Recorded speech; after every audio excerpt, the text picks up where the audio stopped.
you all for coming to, this is the second session of day 2 of our virtual workshop on land back efforts. And this is the 5th actually, and of the entire workshop. And we just talked with folks in Oklahoma about the McGirt decision and restoration of land and sovereignty there. And now we're turning our focus to a more broader geographic distribution. We have folks from all over, and they're going to talk about how land back efforts aid in food sovereignty and restoring relationships to relatives across many different species and places. So we're thrilled to have everyone here. And so journalists who you're going to hear from today are Frank Bobo, Jill Falcon Raymaker, and Barry McCovey. And so Frank is an enrolled member of the Minnesota Chippewa tribe and has spent most of his life on Leech Lake Reservation in Ball Club, Minnesota. He's a tribal attorney using tribal law in tribal court to bring litigation to protect the water and other environmental issues under the rights of nature. After years as a state employee and a journalist, Frank earned a law degree because he wanted to find novel ways to help Indigenous people maintain their rights. Thinking outside the box, he focused on creating written tribal codes and rights of nature that could be examined in U.S. courts and influence environmental practices. Frank, I should also point out, also processes wild rice or monomen and smokes whitefish in Ball Club, and the rice is delicious, I can attest. Dr. Jill Falcon Raymaker is the director of the Buffalo Nation's Food System Initiative and assistant professor in the Montana State University Department of Health and Human Development. She works for progress in food sovereignty, care for the land, and the indigenization of higher education. And she is from the Turtle Mountain Band of Anishinaabe and Ojibwe. And then we have Barry McCovey, who is the director of the Yurok Tribal Fisheries Department, all the way over on the west coast of what some call California. And he has been employed there for over 25 years. He's a Yurok tribal member and lives with his wife and 4 children on the reservation in Northern California. Barry oversees more than 90 biologists, technicians, engineers, ecologists, and restoration specialists that are conducting numerous research, monitoring, and restoration projects in the Klamath River Basin and beyond. He's designed and implemented numerous fisheries-related projects on the Klamath River and has been involved in several ventures related to dam removal, food sovereignty, climate resiliency, and land back initiatives. So that is our panel. We're really, really thrilled to have all 3 of you and excited to get into the discussion. I don't know if we ever landed on an order of presentation. So maybe, I don't know who wants to try to go first, or I can just go in the order that I introduced you. Thoughts? I'm open, but I'm also very interested in hearing from the Yurok project there with the Klamath. And that might help me. Okay.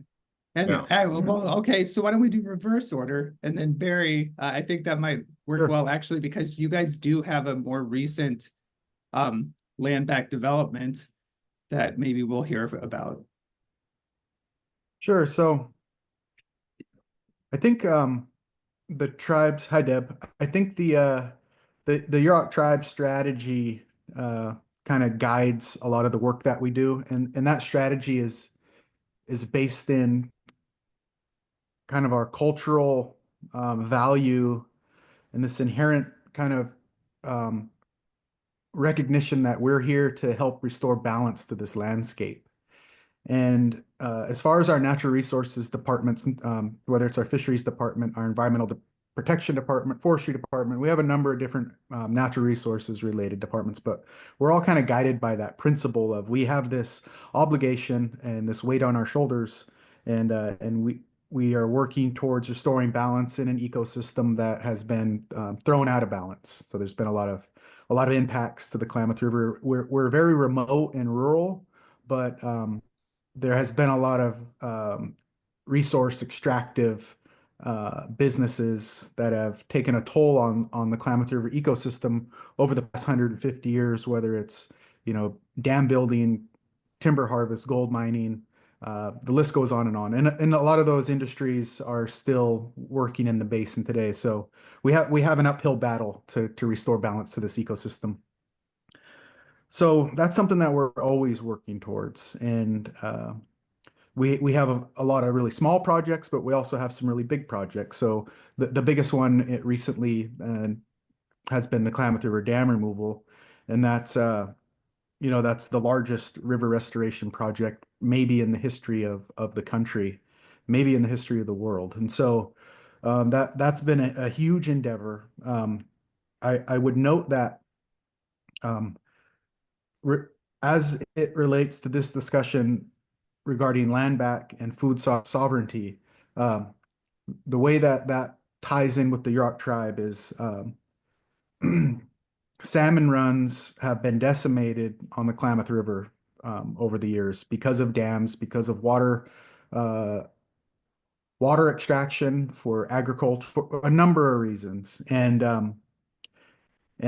salmon are probably the most important food source to Yurok people, right up there with acorns and if maybe a handful of other things. But as far as Yurok culture goes and Yurok people, salmon are a huge part of who we are as human beings, and so we've been losing that these past 100 years. We've lost a lot of what was we had before. I think a lot of estimates put the run size at about 10%. The run of salmon, the number of salmon that come up the river now is at about 10% of what it historically was. So when we start to lose those first foods and those foods that are really important to us, we start to lose pieces of ourself, and that's unacceptable. And so our charge is to gain back what we can while we're here. We know we're not going to gain it all back, but we're going to do as much as we can to make progress in the right direction. Dam removal is the largest single step that we can take to restore the Klamath River. The Klamath River still has a lot of problems. Don't get me wrong, there's still a ton of issues that we have to address. Removing those 4 dams from the main stem of the Klamath River was the largest single step we could take to restoring the basin, restoring ecosystem function, and helping restore wild fish runs, which is really important to us. That's the food sovereignty connection. The land back connection is a little different. So the dams and the reservoirs that were behind those dams are far upstream, 100 miles upstream from Yurok territory. Of course, because the fish that we rely on are anadromous, meaning they come from the ocean and they go upstream to spawn. They pass through our lands and then go upstream. We care what goes on up there and what happens. Land management decisions that happen far upstream from us have a huge impact on tribal people here in the lower river and tribal people throughout the basin. So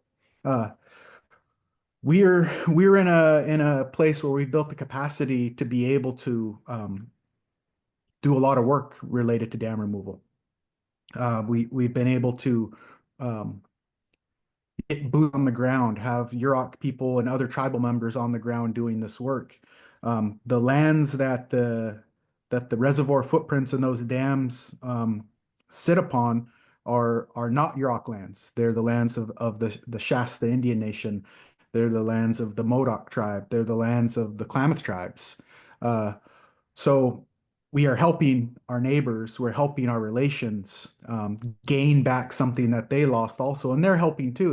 We're working side by side with the Shasta Indian Nation right now on a number of projects, and with the Modoc Nation, with the Klamath tribes.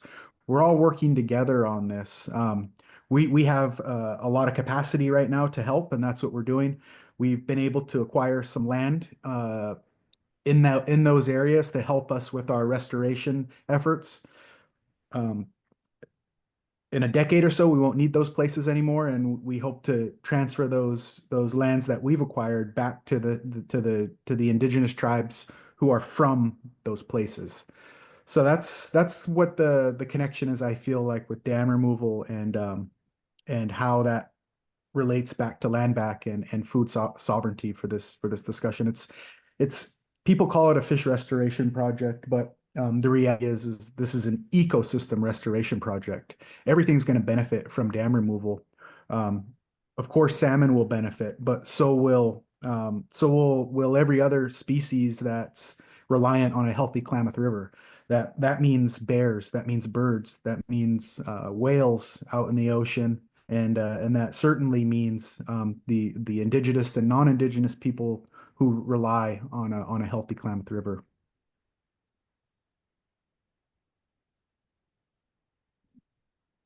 All right, thanks, Barry, for that introduction.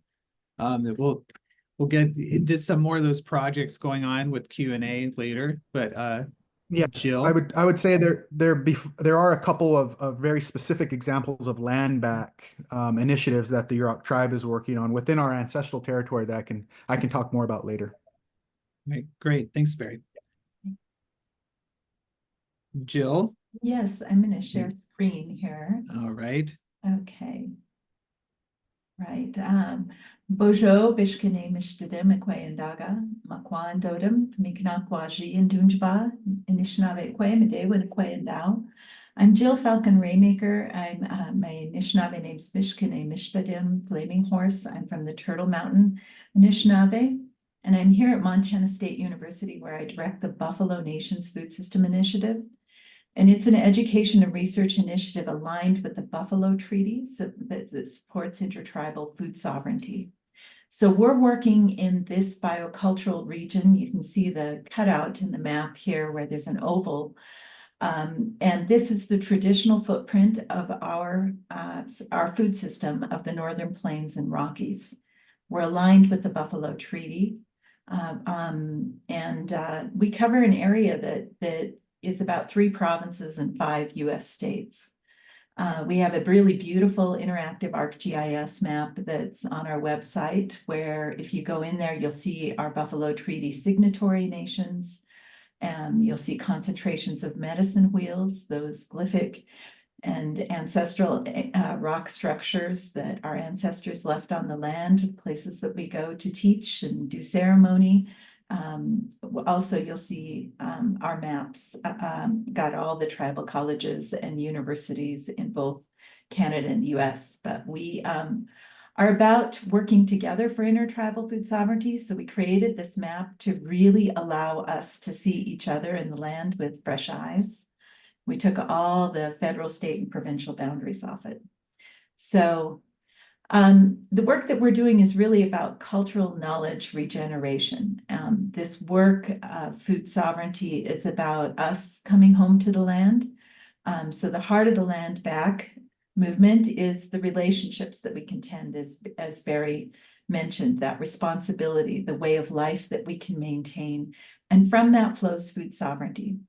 So I'm an Indigenous environmental historian. So just to kind of share with you some of the context of land back and food sovereignty and how it goes together.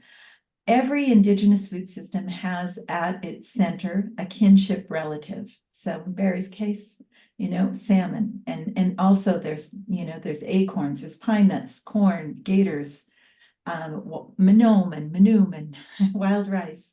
But in our part of the world, it's buffalo, and the buffalo culture food system was the longest enduring food system on Turtle Island, 13,000 plus years.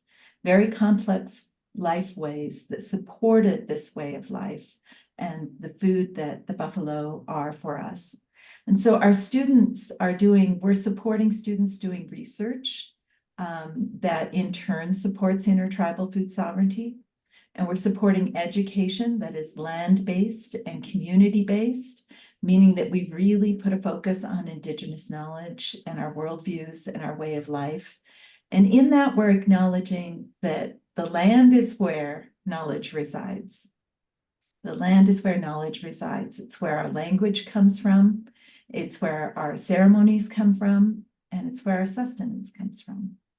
So one example of land back that occurred not so very long ago here in Montana is the Confederated Salish and Kootenai tribes getting to take the National Bison Range back.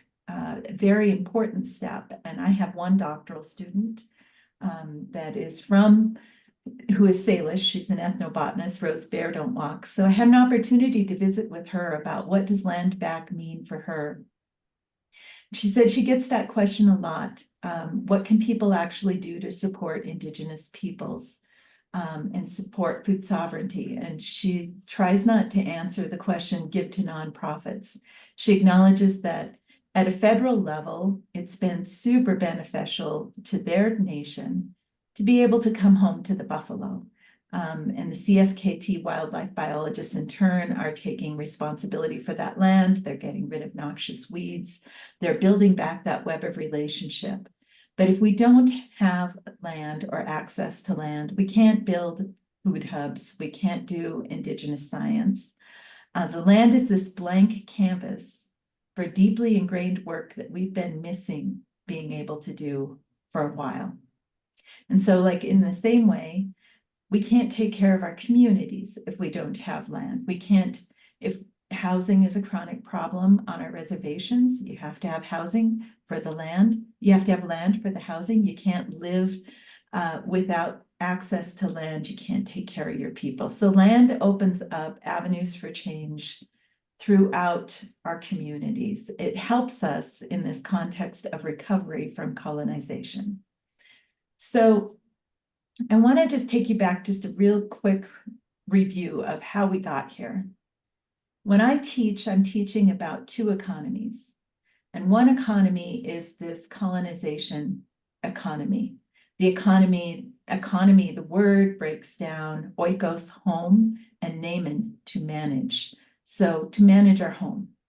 And the way that the industrial and colonial economy manages that home is in an extractive way that's always looking for new resources and then taking those resources to another place and then concentrating that wealth with individuals and corporations.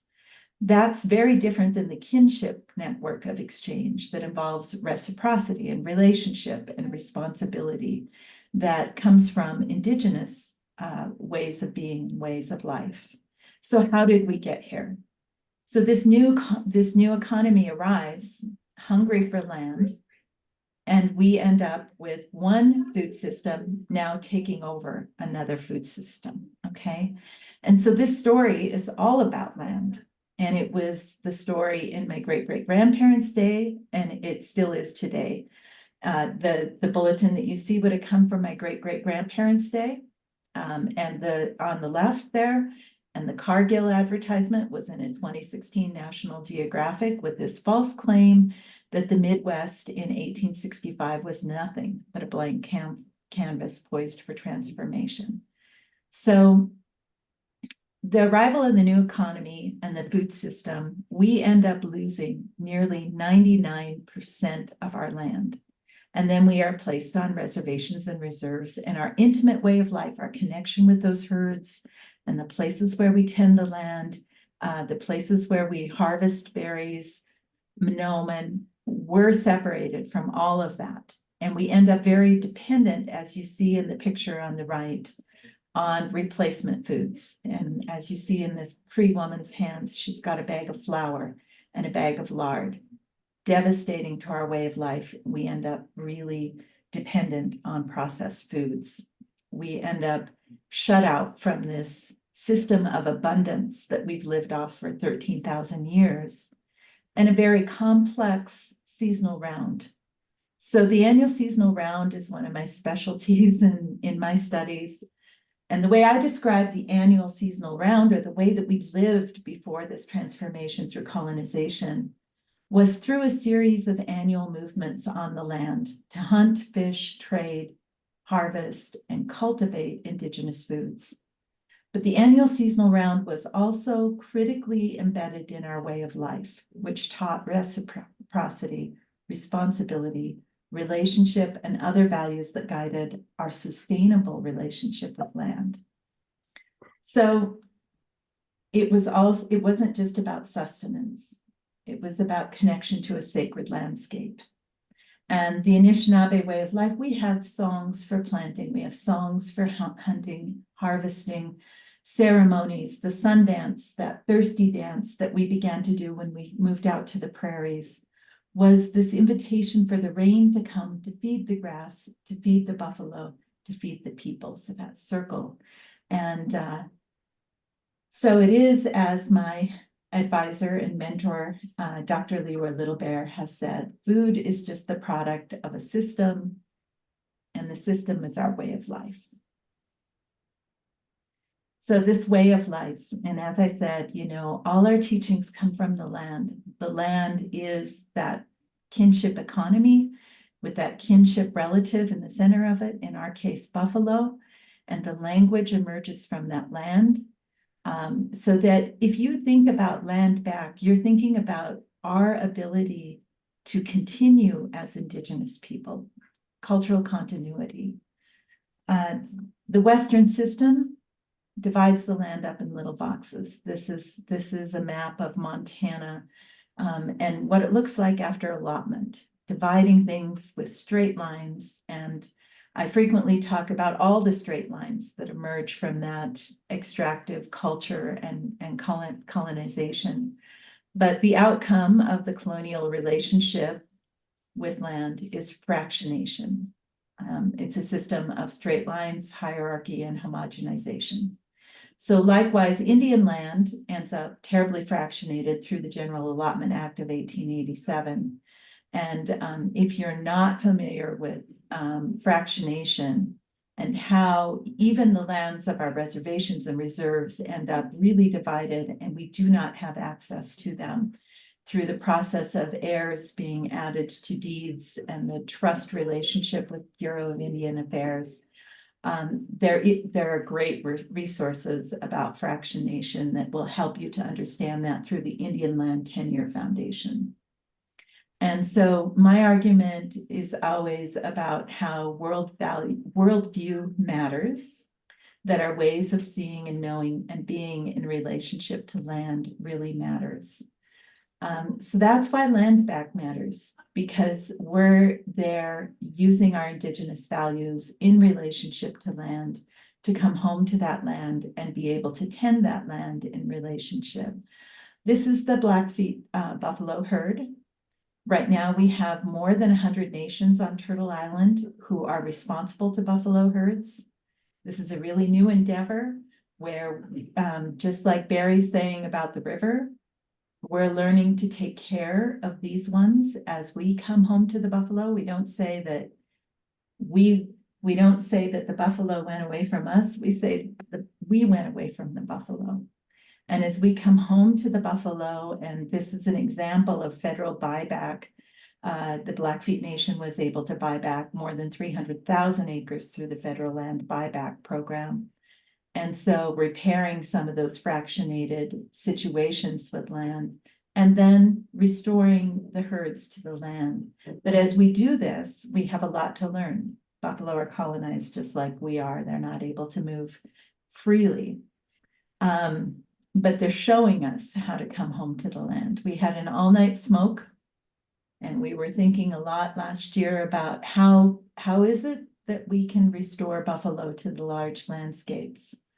And in that we really heard buffalo saying to us, they're showing us those lead cows just walk right through fences and over international boundary lines, and they show us the way home to the land. So they're teaching us. If you haven't heard of the Buffalo Treaty in 1825 in this area of the world, we were going through that first big wave of buffalo going away. And the nations of this area did treaty in a native way, which is we lift the pipe with each other and the smoke seals the deal.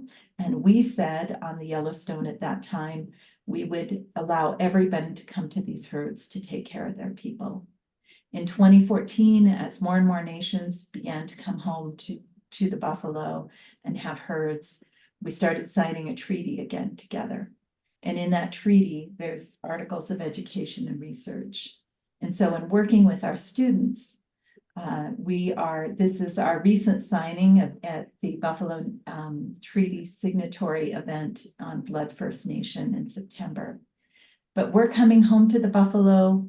We're building back these relationships.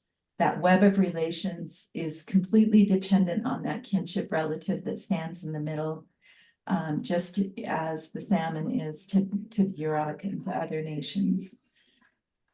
And why that is so important is because We are the land. As my elder Jim O'Cheese from O'Cheese First Nation in Alberta says, we are the land. So for Indigenous people to be able to continue as Indigenous people, we need access to the land. We need relationship with the land. So that we can recognize ourselves and that the land can recognize us. And so I've added some just different resources showing you examples of Indigenous people that are supporting their own food sovereignty in some of these Indigenous-led programs. And I've sent this slide deck as a PDF over to Adam, who might be able to share those out with you. So with that, that's what I have to share today, and I'm really grateful and look forward to more discussion here. Miigwech. Thank you so Miigwech. much, Jill. Appreciate that. All right, Frank, bring us home, and then we'll open the floor for Q&A with our journalists. Okay. Well, you just heard from two important parts of the world and important projects that are going on the ground, delivering, you know, the relationship obligations, I guess I would call it. I like the word kinship. I don't probably use that word enough, but that's the right word for the way we would look at everything else that we're related to. And so, you know, what I've learned going through the various kinds of schools and things, trying to figure out how to protect the environment, because land back is important, but you also have to be able to have the authority and the ability to protect it. And whether it's land or water, which I've come to focus more on water in the last decade or so than land, they're both integral to our survival and the survival of our culture. And I just heard a great oratory there from Jill on all of that kind of stuff, that people don't understand the connection.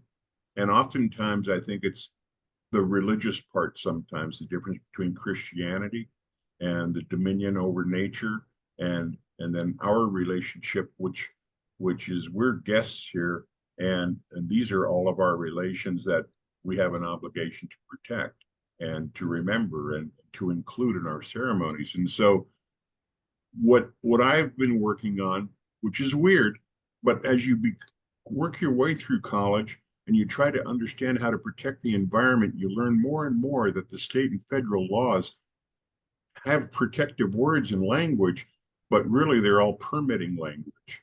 And eventually, when I went through law school and I was trying to understand more about Indian and tribal law and rights, it's not really being taught. There isn't, to use another word, indigenizing of Indian law. It's colonial Indian law. And you're learning what they've done to us, how they've done it to us. And while there are little tiny pieces left, no one really teaches us as tribal members how to use the law that exists and whether or not we need to use that law that exists. Normally, when you're working through a federal and state process, you're at their timetable, you're at their rules, you're at what they want to talk about and what they want to have in the record. And what I've been able to do is switch it around to where we can use tribal court and tribal law to get into our protection mechanism. And I was using it for protection of water. And Monoman, I mean, that's our probably most important single cultural crop, if you want to use that word, across all of our territories. We all know about Monoman. And so the rights of Monoman, that concept, the rights of nature that I started working with, is just natural for us. And I didn't have to think about what the rights of Monoman says. And I don't think tribal members, the Ojibwe, Chippewa, Anishinaabe, that we have to think so much about what the rights of Monoman says, because we already know what we're supposed to do. And so with that kind of a obligation, you need to figure out how can you protect things in the way that you would want to? How can you discuss things in the way that you would want to? How can you make sure that the things that are important to you are included in a decision-making process? And that's what you can do with any law in any forum, but it hasn't been done very well in a tribal forum and in a tribal court. And so you have these environmental laws that have been hard to enforce because of past decisions by the courts, the Supreme Courts, things like that. The old Montana decision really prevented a lot of environmental protection efforts, I think, for tribes that were trying the same thing that I'm working on right now, but in a different way. And you find that that mechanism is effective. It didn't work exactly the way that I expected, maybe here in White Earth, but that's okay. The second attempt with it was protecting the salmon, and that was with the Skagit River and the Sauk Seattle tribe over in Washington State. They were successful, and success. It's hard to define success, and I've listened to both Barry and Jill talk about that. So success that I see for the salmon in the Skagit River, and I know this isn't rights of Monoman, but it's rights of water and rights of fish. That mechanism was able to complete itself in less than a year. It was because of the federal relationship with the federal government and the tribe, the fact that there was a FERC process going on, the Federal Energy Regulatory Commission, and they looked at the city and said, hey, well, what do you got to say about, fixing this river and letting the fish go by and treaty rights, because you've ignored that the whole last 100 years. And so that is an environmental protection. And when those things happen, I believe they re-level the litigation and legal battlefield, if you want to use the battlefield, to where obscure, crazy projects maybe won't even be considered in the future if they know that they're going to face a different kind of review that would expose them in a different way. And that, I think, is a tool that can be used or can be on the shelf, depending upon what's going on. We're looking at working with other places. The Colorado River wants to look at some of this. You have to figure out where's the most effective place to use this. And that's the real trick to it. So for me, for rights of Monoman, and what I look to for the broadest application is rights of fish, those are natural tools, I guess I would call it. We already have the calling. We already know why we need to be out there and what we need to be doing. We just have to have a mechanism, sometimes to help educate people in a better way and include people in a better way. Because, when I worked with Line 3, and it was a process that was set up for 6 months permitting, and I think 9 months for scoping the land and authorizing the route. And that wasn't very long. We made it last 8 years. And, the legal system, we tried everything we could do. And when we would win an appeal and they'd say, these 3 things are wrong, they'd turn to Enbridge and say, go fix these 3 things, and then we'll re-permit you. Well, all we're doing is little pieces around the edges, and we have to be more effective than that. And so when I was going through all this with the attorney friends on my side of the team, every time we would meet about these discussions, there weren't really other tribal members in there. And I would bring up the rights of nature, the rights of Monoman, and they would all look at me and say, Frank, there really isn't anything like that.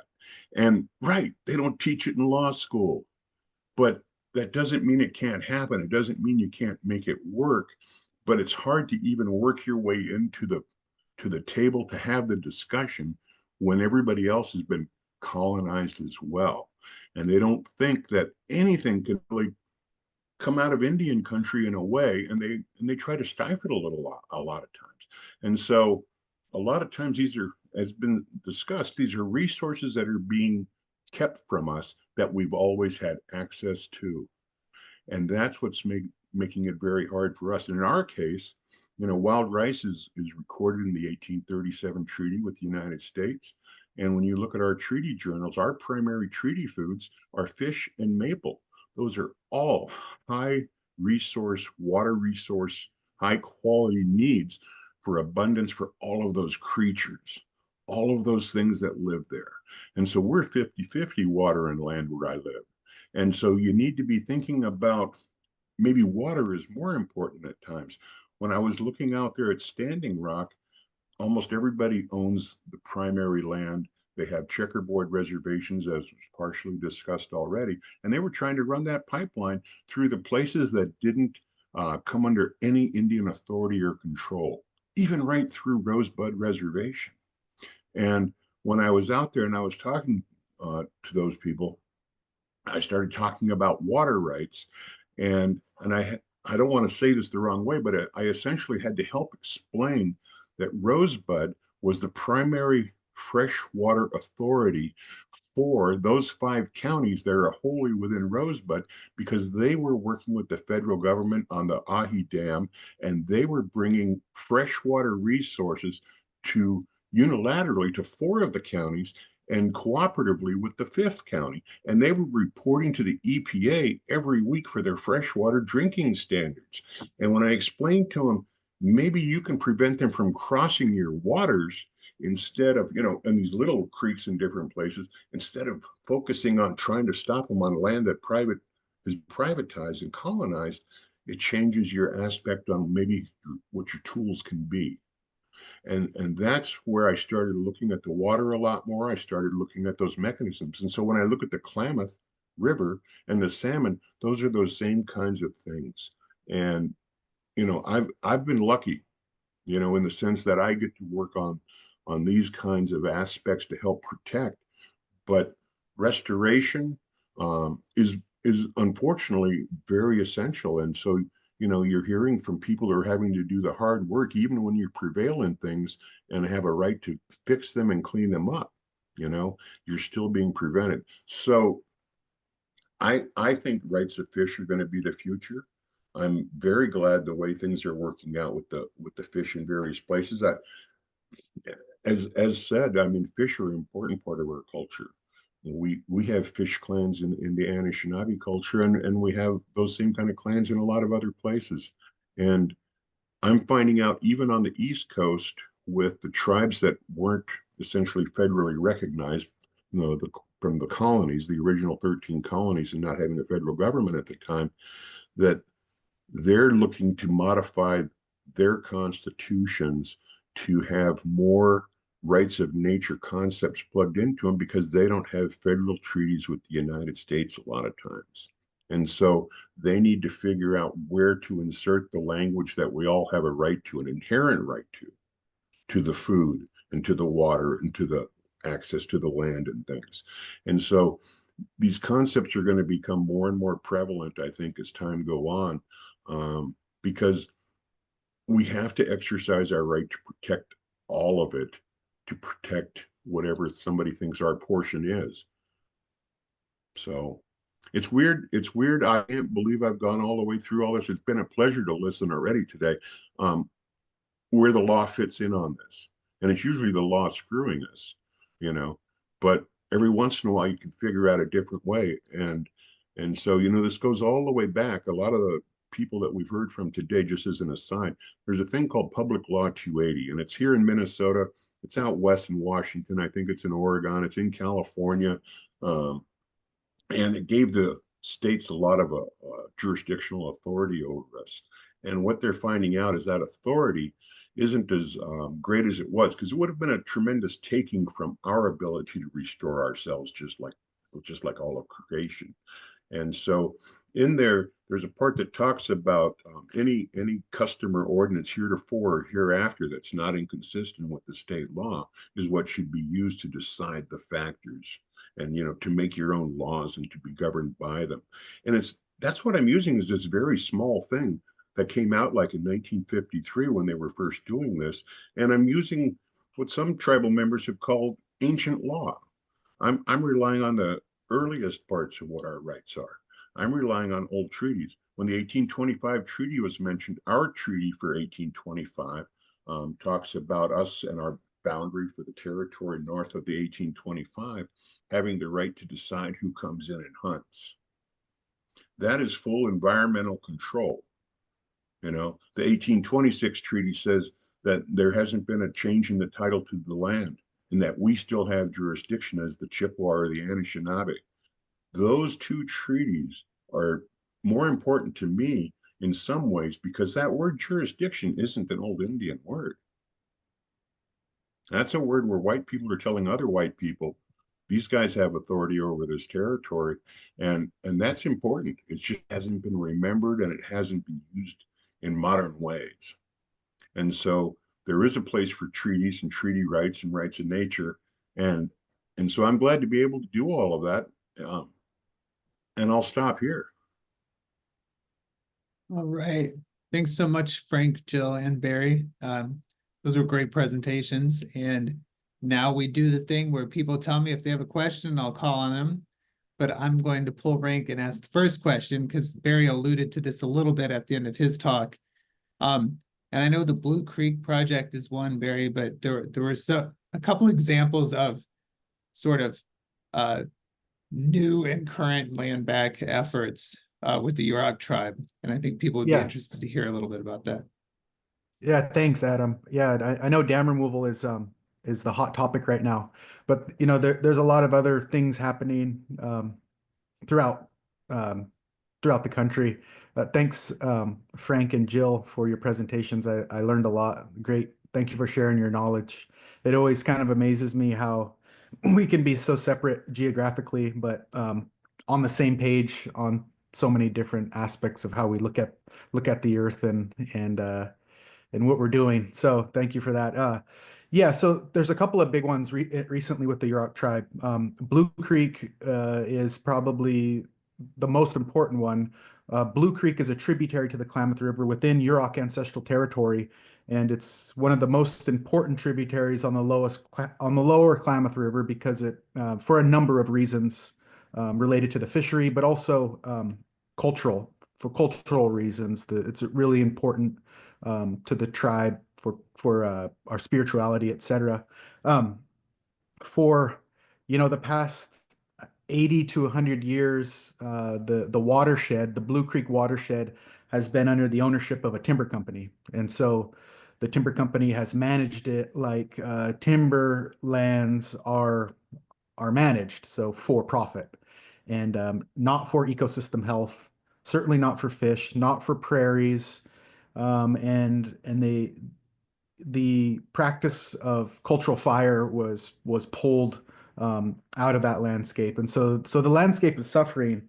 Over the last 2 decades, the Yurok tribe has worked in partnership with philanthropic organizations, Western Rivers Conservancy, and we're happy to report that I think we're going to gain back somewhere around 47,000 acres of land, not only 15,000 acres within the Blue Creek watershed, but a bunch of other land that the timber company owned through these various partnerships with NGOs and philanthropic organizations. So it's really exciting. We've already started work. We've been working out there for a couple of decades, but now we have a lot more access than we had previously. So we're calling the 15,000 acres that are within the Blue Creek watershed the Blue Creek Salmon Sanctuary.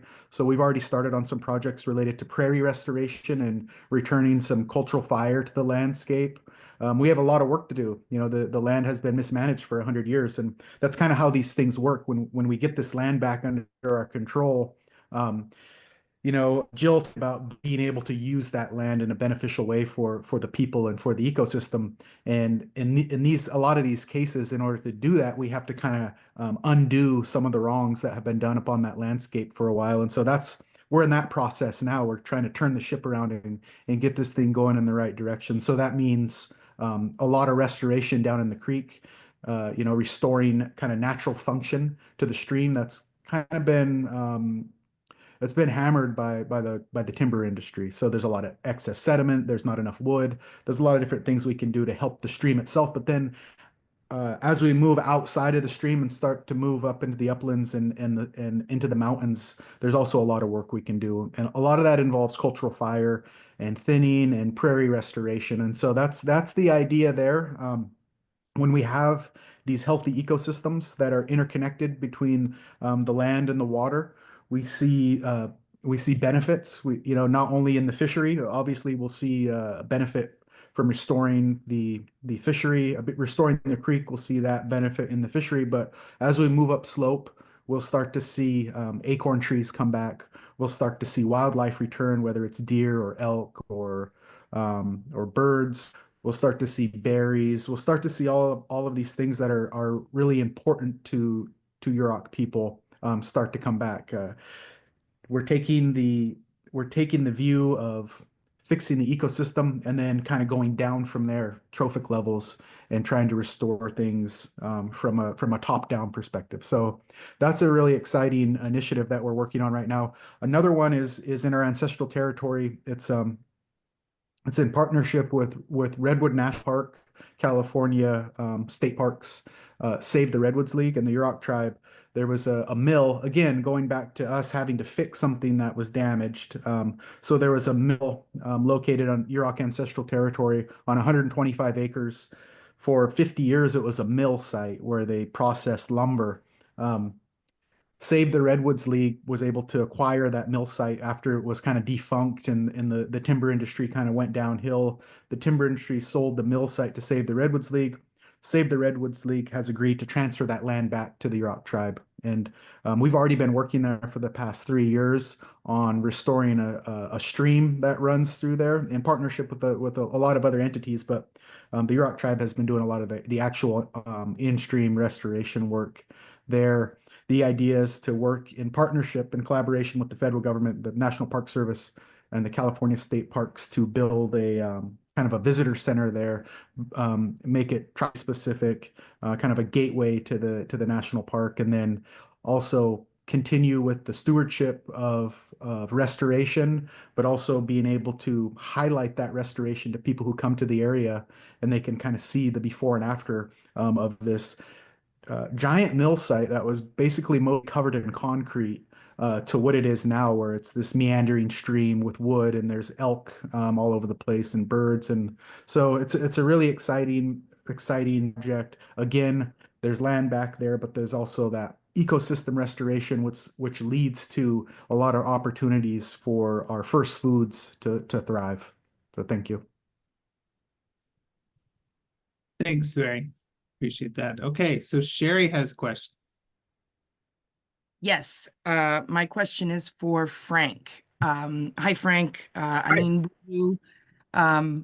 I would love to know what advice you might have for the tribal folks here in Michigan, where I live, who are very excited about Michigan recently adopting a law that says that Manoomin is the state native grain.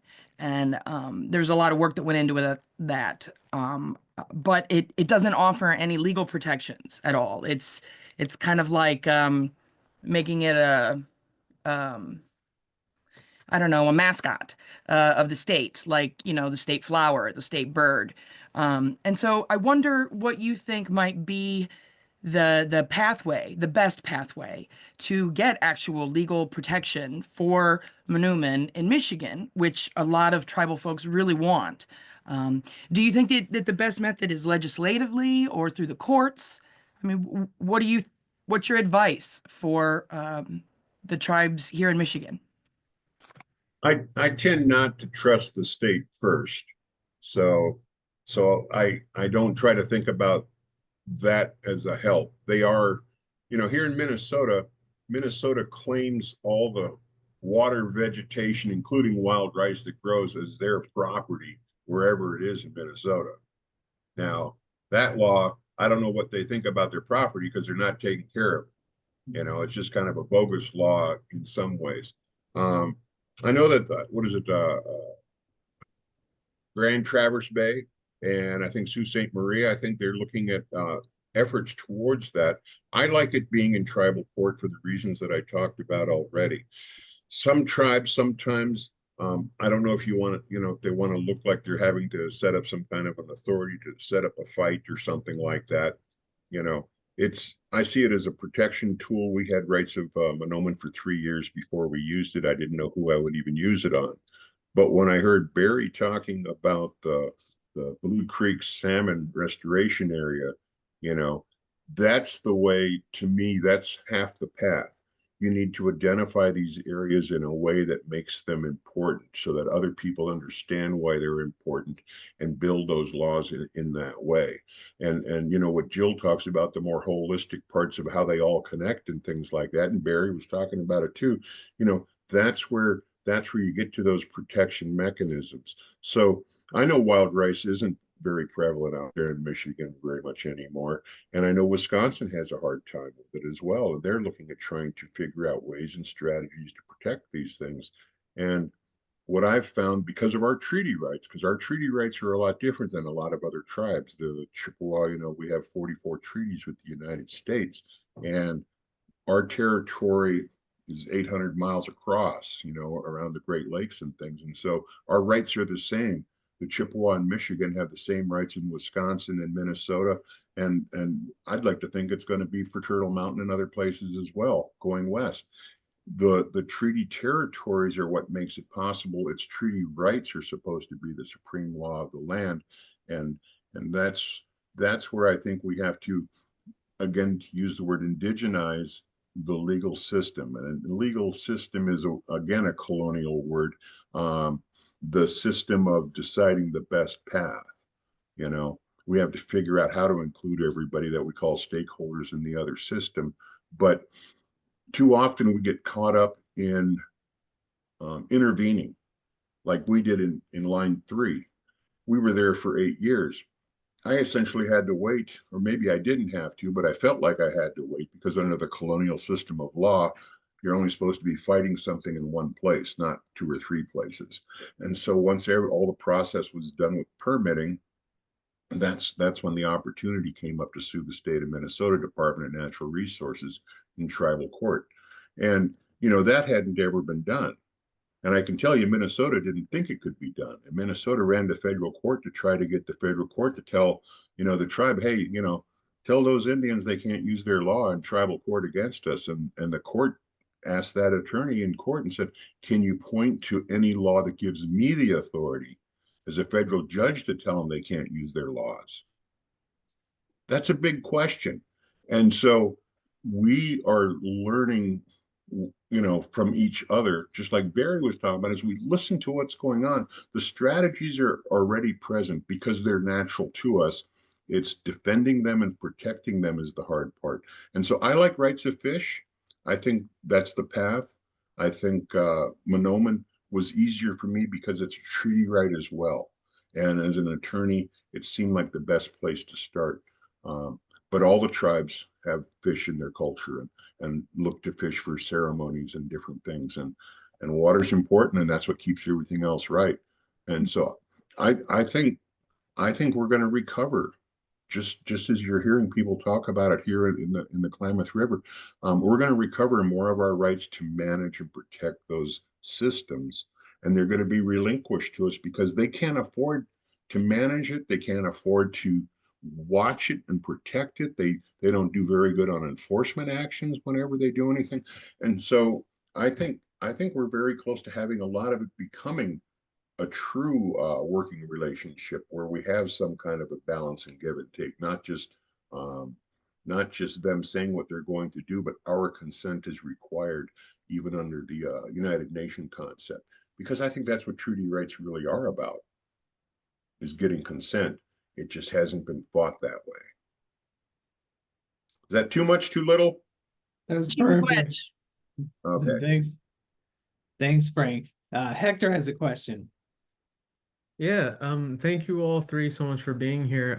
I had a question sort of for Barry, but Jill and Frank, please feel free to share your voice, your thoughts as well. But Barry, I went to school in Humboldt. I went to Humboldt State, and so I spent some time at ITEP there, and got pretty familiar with the community.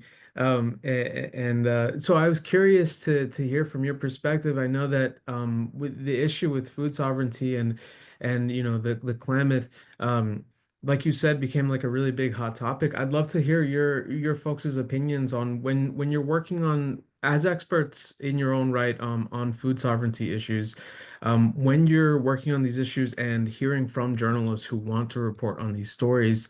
What are some ways you think that we as journalists should be mindful and also just could improve when it comes to the sort of like reaching out and being in touch and incrementally working on these stories, right? Because I know that when something pops off, all of a sudden all these journalists come into town and want to report on these things. So I'm just wondering like how can we improve, in that relation? Hey, thanks for the question, Hector. Fellow Humboldt State alum here also. So I was over at Intercept instead of ITEP, but um, Cal Poly Humboldt now, I guess. But yeah, there's a lot happening, right? So with the Yurok tribe and other tribes, there's been this kind of resurgence or this big push recently in many different directions, and food sovereignty is one of them. It's one of the most exciting kind of things that we've been doing recently. And the Yurok tribe actually has a food sovereignty program. And that's all they do. That's their focus is food sovereignty, and they work with the fisheries department and others to bring in those resources. But they're buying land and they're planting gardens and they're building structures and they're doing a lot. Like you said, that's a process. So that this is just in its infancy. It's only started a couple years ago, and so they're working on funding. They're building their capacity now. Um, I think from my perspective, tribes are open. We want to tell that story. The more we can get that story out there, the more we generate this good press.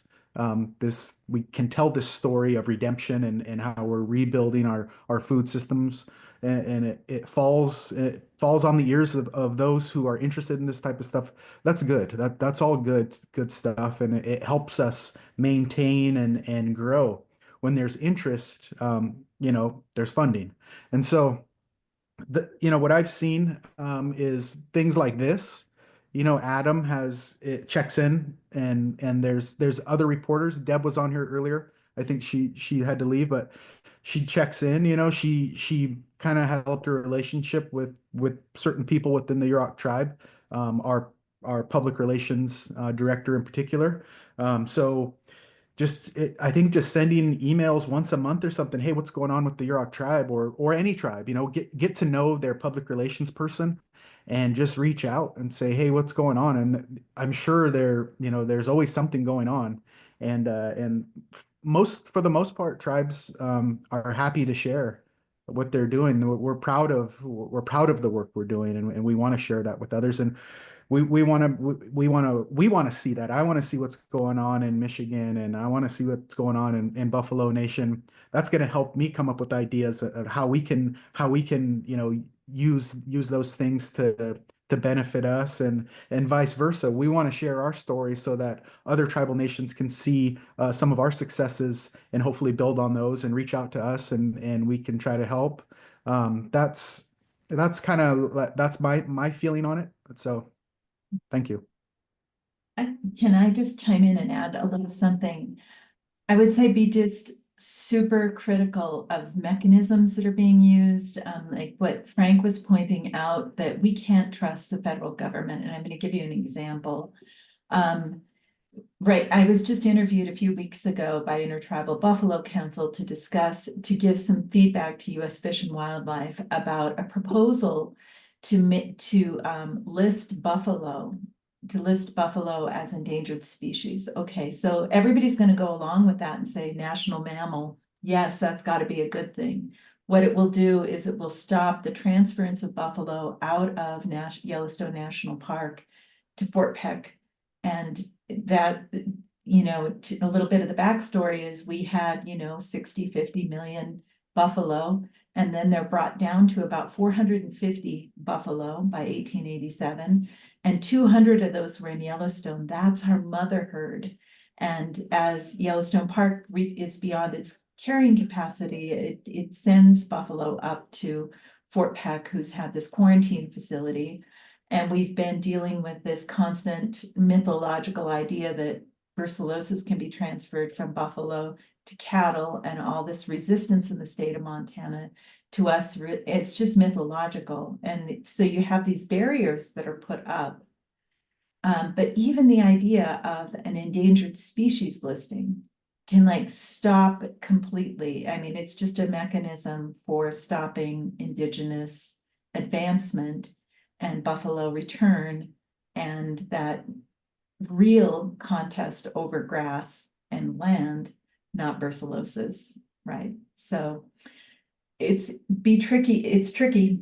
And that's why Winona LaDuke always talks about, we have that backward spirit. We talk about an Anishinaabe way of seeing, and that backward spirit's always right there doing those kind of things. So be critical, and I think always enlist Indigenous voices because things can be really masked. Well, thank you both. Hector, you won Best Question Award, apparently, according to all the comments. So that was a great question, and thank you for your answers. And I can second everyone, you'll get Matt's contact information, the PIO at the Yurok tribe, and he is very helpful. So Maura is up next. Hey, I have a question for Barry. I was just really interested when you mentioned the sawmill. One of the things you were talking about with restoration was, in addition to cultural fire, was forest thinning. And is there any operational sawmills within tribal territory at the moment, or is there any interest in reopening or establishing sawmills? Like, this is kind of a thing that I've been working on for a while, so I'm real curious whether that would be advantageous for you guys as part of this restoration effort. I don't know. We haven't discussed kind of building our own sawmill or forest products processing facilities. We understand that the way that the land's been managed in the past, moving forward to get where we want to go, there's going to have to be some timber harvest. The tribe has done timber harvest sales in the past, and generally we ship it to a processor or to a lumber mill outside of tribal lands. But we know that that's probably going to be part of this prairie restoration effort, part of this thinning to get kind of fire back on the ground. We can't just put fire on the ground right now because it's too overgrown. One really interesting thing that we've done recently with a prairie restoration project that we just did in the Blue Creek Salmon Sanctuary is so they're encroached by Douglas firs. That's a big problem here is if you don't burn the prairies in the landscape, Douglas fir trees will start to slowly take over these prairies. What we did was the larger trees that had encroached on the prairie, we pushed them over with heavy equipment with roots intact, and then we take those trees and haul them down the hill to the stream and stockpile them. So now when we go and do stream restoration, we'll use those trees and put them into the creek to create habitat for juvenile and adult salmon. That's my preferred use of any trees that we pull off the landscape. But we definitely understand that timber harvest is going to be a tool in our tool belt for restoration. All right, thanks, Barry. Up next, we have Leisha. Hi, I have a question for any or all of the three of you. I want to preface this by saying, as a disabled person, I'm not saying that there is anything wrong with disability. But the fact of the matter is that Indigenous people in the US have the highest rates of disability of any ethnicity. I'm curious how any of you think about food sovereignty and disability and the overlap between them, the intersection. Just any thoughts about that? It's the thing that keeps me going. One of my great teachers, Daily Bun, he passed a couple years ago, and I remember it was during COVID, and we got a message that he was going to have his leg amputated because of diabetes. And I was devastated because I knew he's the guy that knows where the baby wolves are born and where the red ferns are growing, or the red lilies are growing in the forest, in the bush, as they call it there. And that all the teaching that he was going to do was going to be terribly impaired by this loss of his leg. And so we're all sending good messages during pandemic because we couldn't go see him or have ceremony. And then I get a message from one of the aunties that says, Dale's doing okay. He asked for one of those fry bread and bologna sandwiches he loves so much. And I was like, that is why we're here. And that is why we have ramps to all our houses. And, it's that story of my great teacher who then the next year danced for me in ceremony on one leg and led me to the next level in my teachings, and died from a heart attack a day later. And, you know, it was just, it's his story. It's these stories that make me get up and teach new students every day and take them to the land and put them on the land and take them to harvest a buffalo. And because that is 100% true. And our rates of death and disease are just so much higher than the rest of the population. And we can look right back to the legacy of being the ones that had those processed foods before anybody even knew there were words for the processed foods. So yeah, big connection. Thank you, and I'm so sorry for your loss. Yeah. Thank you. Frank or Barry, did you want to add to that? I could talk just for a little bit there, but you know, the whole concept, I mean, as I hear it all the time, I keep thinking about it for everything. The concept of colonialism, exploitation, resources, the different words that we use. So back in the late 60s and early 70s, a lot of the tribes here in Minnesota ended up suing the state of Minnesota in federal court and getting recognition, at least for on-reservation rights to hunt, fish, and gather. And Leech Lake has so much, 50-50 water and land that it's a giant fishery. And the first thing the state wanted to do was make a deal with the tribal governments where the regular Indians weren't out just hunting, fishing, and gathering like they used to, using nets, catching fish, taking them to grandma, selling them, whatever, to make a living. Now it was, okay, the state will give you like $2.5 million a year to not exercise those rights. Well, that goes to the tribal government. It doesn't go to the people who actually hunt, fish, and gather and who rely on those kinds of resources. And so, we've been disengaged from our activities, which Jill was talking about. That's our language, our culture, all those pieces. That's how we talk about those things throughout the year. In that way. And so now we're 50 years from that time, and one of the things that I've been trying to urge people to do, and I'm trying to build one myself, is what I call kind of a food locker. And that's where you would have the regular foods in it, whether it be, say, raspberries or duck or deer or fish or whatever those things might be. And it might be kids or adults out collecting those things, and they could trade them in for other things that are in the food locker. And you could pass these skills on a little bit to the younger people who are in the community and have those foods. And the interesting thing about foods that I've learned from a legal perspective of illegal harvesting and selling and so forth here in with our treaty rights is that once the raw fish is either dead and or cooked, then it's no longer an issue with the Department of Natural Resources. It might be a Department of Health issue or something like that.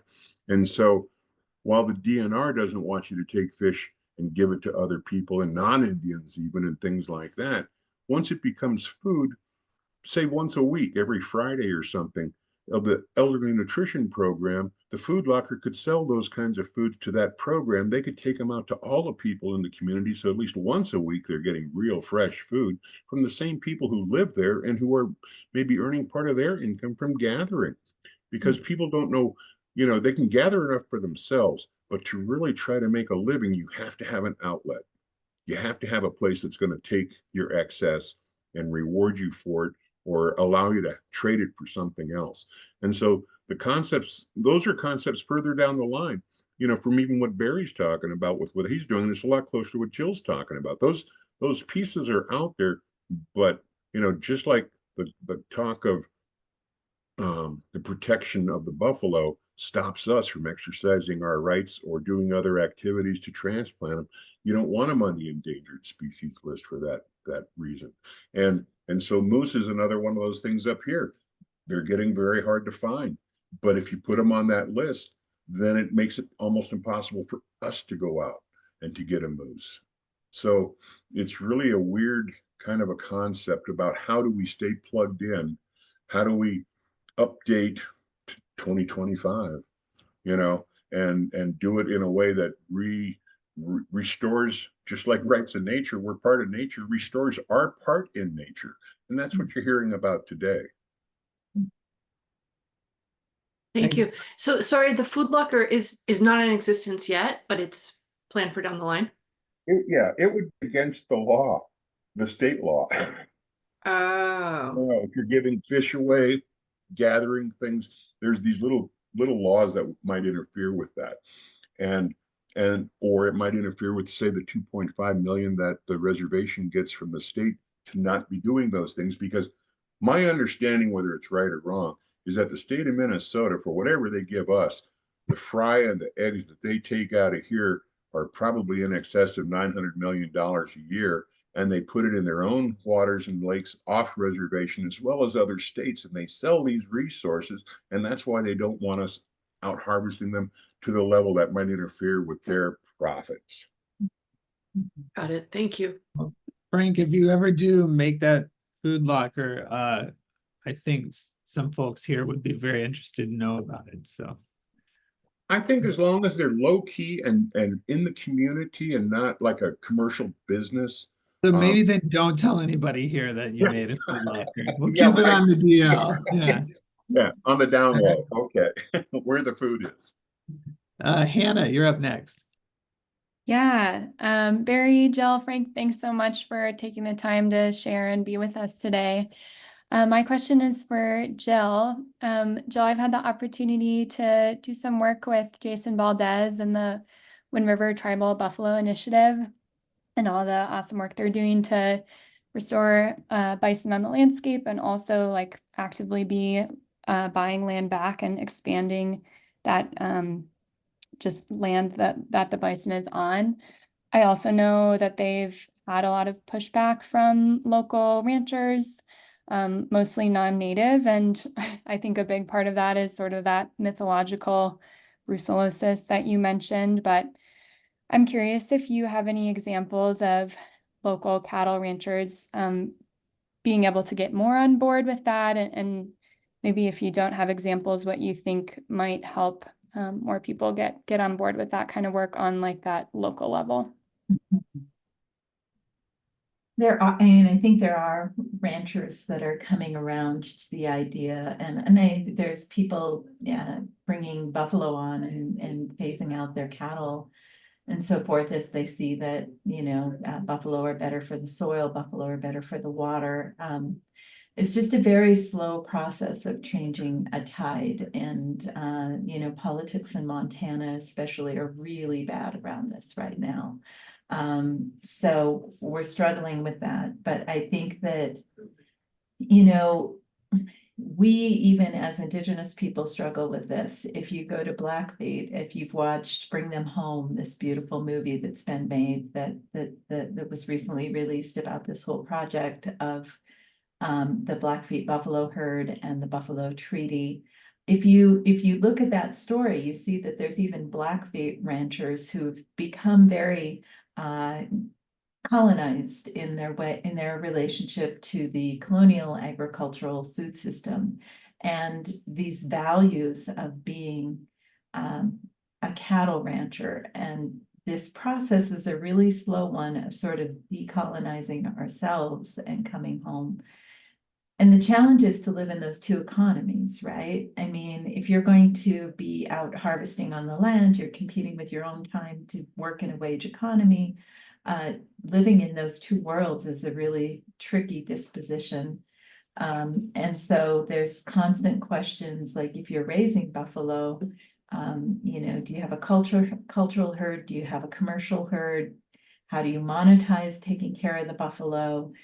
We're just constantly living with these two economies, and to be able to even think in our kinship way again is a challenge. So like right now, we're starting an Indigenous Foods Laboratory here in Bozeman, and that is following Sean Sherman's model out of Minneapolis. And our real effort there is to try and think as a kinship economy again. How can we raise food and distribute it and get Indigenous foods in the mouths of our babes through the school systems? How can we begin to do distribution differently and reenact that circle? But it's about culture. It's about way of life. It's about different values. And In Montana, APR, American Prairie Reserve, is a really big deal, trying to bring all these buffalo back, American Serengeti and so forth. But they've gone about it in a way that set off everybody. There's a signpost all the way from here to, the northeast corner of Montana that says, "Stop the American Prairie Reserve, save the cowboy." And so this is a very embittered battle about way of life, culture, and economy. And it takes us really being aware that there's a different worldview based on different connections, that we see the fish as the old ones, the oldest ones, Gagoon, and that we have something to learn from them, and that we're putting ourselves in that different positionality. So Jason sits on our advisory council. He's awesome. Thank you for asking. Thank you. Thanks, Jill. Serena, you had a question. Yeah, I have a quick one for Frank, and then one that kind of builds off what Hannah just asked, that maybe can be for anyone else. The quick question, Frank, is I think you mentioned some East Coast tribes that are updating their constitution to try to get rights of nature in the constitution. Which tribes are those, just so we can keep an eye out? There's some in the state of Virginia. There's some up in New Jersey, all the way up into New England. The interesting thing that I found for me with those tribes is they're calling, most of the fish that they're looking at are the herring. And the most common term is the Atlantic herring. But when you start checking into things, because I started checking into it. When I was a kid, I lived on the East Coast. I used to fish herring or snag herring. And I remember, those activities, with my family. I smoke whitefish. In looking at what's going on with fish, herring are what they're called when they're over in the ocean. They come through the Great Lakes, and they even call them sometimes the Lake Superior herring, or they'll call them whitefish. And what I'm finding is they're essentially the same fish in other places called other things. And so the protection of fish, I think, is key to everybody's way of life, And so I'm hearing from different groups. There's about six of the tribes. I can't remember all their names, but the Rappahannock is one of them that I've been coordinating with in Virginia. I grew up very near the Rappahannock tribe, and I knew some people from there, even living in Minnesota. So I like that happening in Virginia because I lived there. I like seeing it up in New England. It's the tribes that are becoming federally recognized are the ones that are most interested right now. But there are tribes that just have state recognition. But then, in a sense, I guess you don't want to overplay your hand, because the first thing states worry about is, are you going to open up a casino and start putting our other businesses out or something like that? It's really weird how just trying to have your food source protected can lead to other complications. So, yeah. And, one of the things just about Indian law that makes it harder sometimes, and this is just a thing I'm going to throw out there. The first 13 colonies and states, there wasn't any federal recognition at the time, because there wasn't a federal government. It wasn't until the United States had been adopted, created. You get to a place like Florida, well, that was protected by Spain. They didn't have treaties down there with the Miccosukee and the Seminole. You get to other parts in the country like that. Though in the Southwest, there are other treaties, other countries, Mexico, Spain. And so you end up with this hodgepodge of things to try to figure out what to work with. And so the example would be with the Rappahannock. They're working from a treaty with England from like 1607. And, that treaty uses the word sustenance almost, like, what do you need to sustain yourself? Well, I might need a fish a day.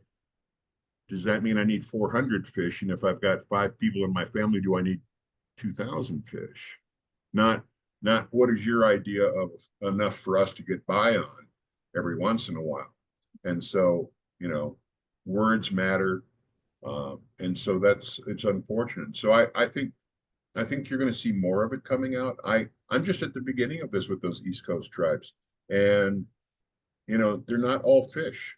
If you look at some of the stuff up there in New York, they were eel fishing and eel hunting, and that that is some pretty interesting stuff I've been watching about that. And so just like what Barry's doing out there with the Klamath, some of these other tribes, they're on YouTube.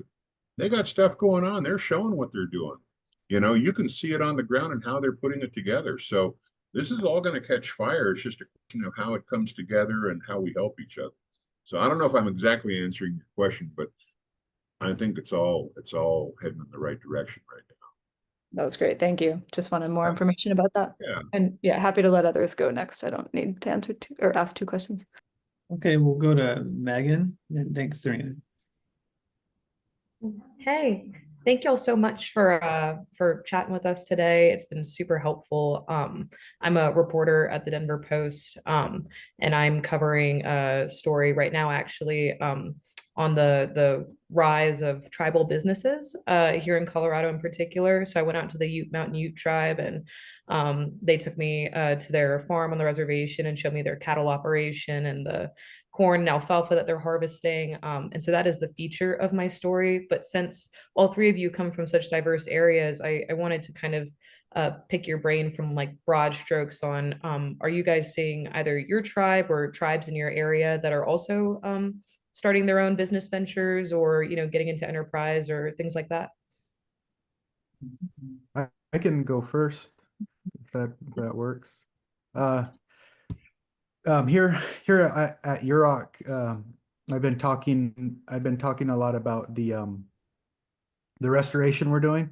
So there's dam removal, there's restoration here locally on the reservation, but there's also a number of other large scale restoration projects that are ongoing in the Klamath Basin and beyond, in fact, that are important to the Yurok tribe.